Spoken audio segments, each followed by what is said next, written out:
Yes, people, what is going on? What a game of football that was. What an enjoyable game of football. PSG 1, Manchester City 2. Two massive away goals for Manchester City in Paris. And I thought the game was going to be a lot different to how it was. And I was thinking about doing a watch along for this one. I've got a busy few days the next couple of days. So I thought maybe let's do a bit of football content now. Do a watch along. Let's hope we can all enjoy it and stuff. Really glad I didn't, because I just sat down with my dad and watched a fantastic Champions League semi-final. Fantastic game of football. And the best thing is we get to do it all again next week. It's amazing. It really is. Make sure to subscribe if you're new around here. And let's talk about this absolutely massive night for Manchester City. Absolutely massive night in Europe. An absolutely massive win for Manchester City in the European semi-final of the Champions League. I don't know what I'm saying anymore. Massive day. Massive day, night for Man City. Oh, I'm messing this up. Either way, it was brilliant. It was absolutely brilliant. And if you'd have said after probably the first half hour, 40 minutes of the game that was how it was going to end up, I probably would have laughed at you.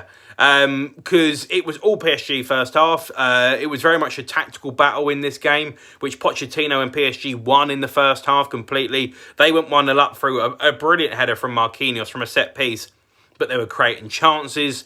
Although Neymar was a little bit ineffective at times, they keep wanting to try and kiss his ass on the commentary. I thought it was a little bit ineffective at times. And Mbappe didn't really see any of the ball. But for me, the standout performer, and he won't get the credit he deserves because his team lost. But how good was Angel Di Maria? He was absolutely superb. And when he had to get subbed off towards the end of the game, of course, I mean, if you've watched the game, you know what happens. But he got subbed off. It was a forced substitution. I was just gutted because the guy just had an absolutely stupendous game. And I watched him play for Man United a few years ago, and I've seen him play a few times for PSG, Angel Di Maria. And every time he plays, he's just an absolutely sensational footballer. He really, really is. And he very often goes under the radar. He was creating chances. He was all over the place, through balls, having shots at goal himself, trickery, the dribbles he was doing, getting through people. It was just superb from him. But of course, his team loses, so he's never going to get man of the match. But he for me, was the best player on the pitch by an absolute country mile.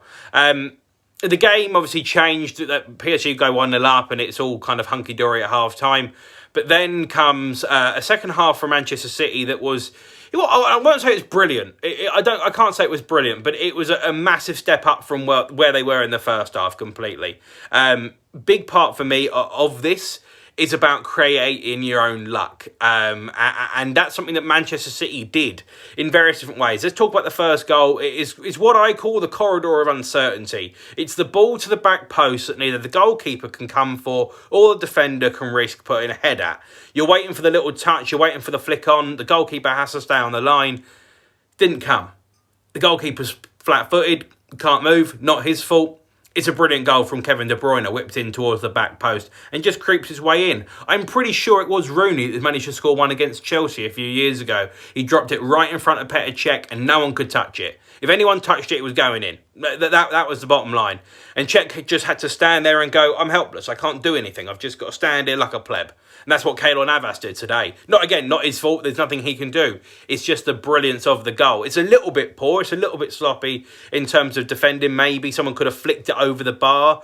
But it was the fact that you allowed Kevin De Bruyne any sort of time and space to whip that ball in. It caused PSG to make a mistake. They made one by giving him too much space, and they gave one by not getting anything near it. It's a tough mistake to make, but they're mistakes. That's the bottom line, and that's really how Manchester City won this game. I think that was in the 74th minute, I think it was. Or was it? It was in the late 60s, I think it was, 68th minute or so. And then a couple of minutes later, it was a free kick from Riyad Mahrez. Let's talk about the free kick, because it's a bit of a weird one to give away. It is a free kick completely. Paredes again just boots the ball away, gets booked for it, very funny. And then he was the one in the wall that took what is a very well-known and established free kick taker in Riyad Mahrez and made him look like Messi. He really did, because we all went, oh, wow, he's bent it around the outside of the wall. What a good goal that is. Then you watch the replay. He's in the wall, Paredes, and he just moves away. He just moves his body out the way, leaves a ginormous space. That's not what Riyad Mahrez is going for. It's probably a missed kick, straight into the wall on every other occasion. But Paredes, just...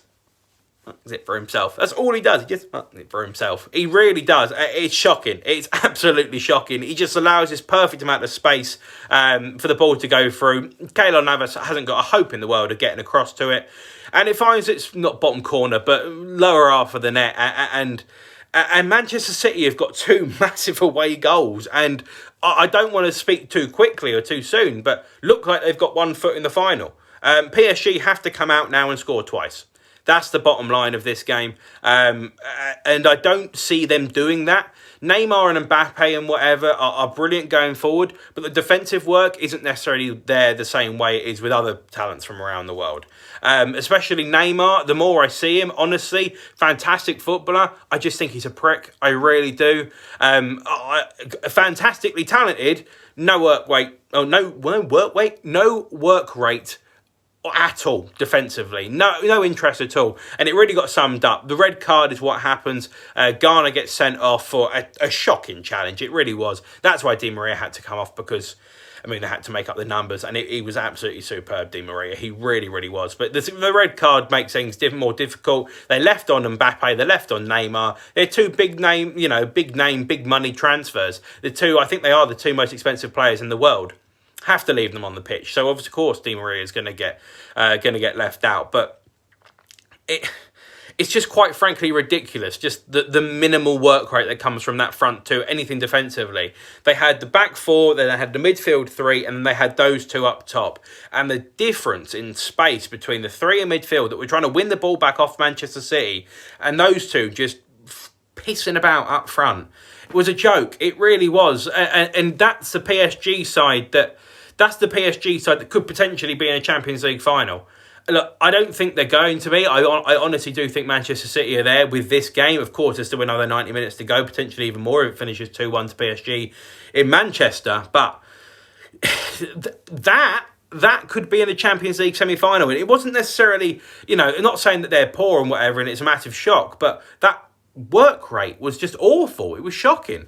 And that's the most expensive player in the world and the second most expensive player in the world. I'll give Mbappe a little bit of a leeway, I suppose, but it's only because he's young, and he's not going to be young forever.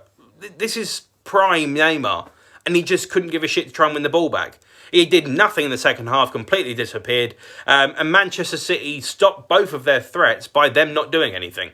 It's a bit of a mad one, but a really enjoyable game of football, one that I'm very happy I just watched with my old man and we just sat down and enjoyed, because that's an absolute classic. It really is.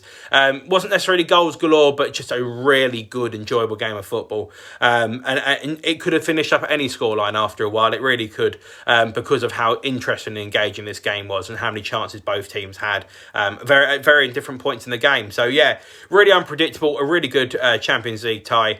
And of course, we get to do it all again next week, which is absolutely superb. Yeah, I'll be doing a review for that one, I'm sure. Of course, Chelsea, the other semi-finalist, my team, or the other semi-final. It's going to be an interesting one for us, but playing either one of those two teams in the final, potentially, I would prefer PSG, I can't lie. But, hey, I don't know, maybe I'll be proved wrong. But for now, take care, stay safe, thank you for watching, subscribe if you're new around here. And, yeah, I'll see you whenever for more, hopefully, really engaging games of football. See you later.